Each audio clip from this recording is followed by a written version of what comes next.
নমস্কার, আশা করছি আপনারা সকলেই খুব ভালো আছেন। আমার আরও একটি নতুন ভিডিওতে আপনাদের সকলকে স্বাগত জানাই। আজ হলো ঝুলন যাত্রা। এই ঝুলন যাত্রা আমাদের এখানে অনুষ্ঠিত হয়েছিল 3 দিন ধরে, কিন্তু আমার শরীরটা খারাপ থাকার কারণে শুধুমাত্র একদিনই যেতে পেরেছিলাম ঝুলন যাত্রা দেখতে। প্রথমেই দেখলেন যে রাধাকৃষ্ণ সেজেছে। তারপরে এখানে দেখানো হয়েছিল যে মহাভারত রচনা করছেন শ্রী গণেশ আর বেদব্যাস।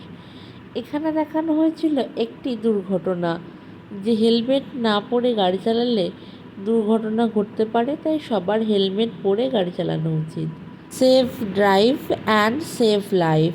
রাধাকৃষ্ণের পরেই সাজানো ছিল চাণক্য। তারপরেই দেখানো হয়েছিল ছোট্ট ধ্রুবের বিষ্ণু দর্শন। আর এখানে যিনি বসে আছেন তিনি হলেন নটুবাবু, যিনি খেতে খুব ভালোবাসেন।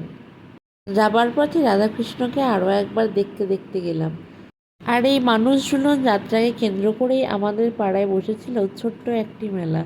দেখে নিন সেই মেলাটি একবার।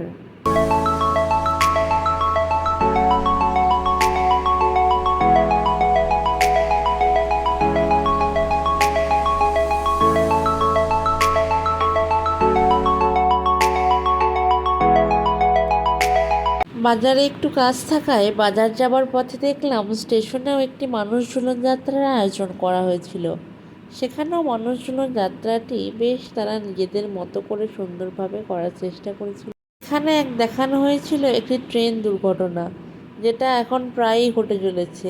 এই 2-3 মাসে এত ঘন ঘন বেশ কয়েকটি ট্রেন দুর্ঘটনা ঘটায় এখন প্রতিটি মানুষ দূরপাল্লার ট্রেনে চাপতে ভয় পাচ্ছে। এরপরেই দেখানো হয়েছিল সতীর দেহত্যাগ।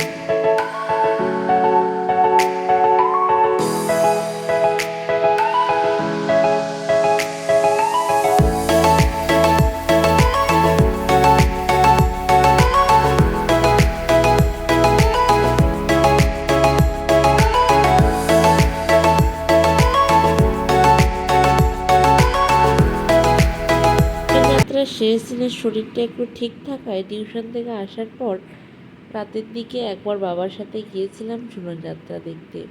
প্রথম দিন যেতেই পারিনি, প্রথমেই বললাম শরীরটা বেশ খারাপ ছিল। দ্বিতীয় দিন গিয়েছিলাম, আর তৃতীয় দিনে ভেবেছিলাম যাওয়া হবে না টিউশন থেকে এসে। তারপরে দেখলাম যে একটু সময় রয়েছে, তাই বাবার সাথে গেছিলাম দেখতে। শেষ দিনেও বেশ ভালো লেগেছিল মানুষ ঝুলন যাত্রাটি।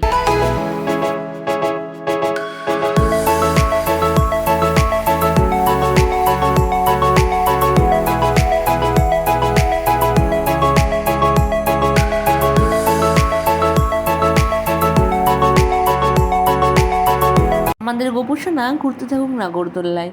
চলো বাই, দেখা হচ্ছে আবার পরের একটি ভিডিওতে। যতক্ষণ তোমরা সবাই ভালো থেকো, সুস্থ থেকো আর সাবধানে থেকো।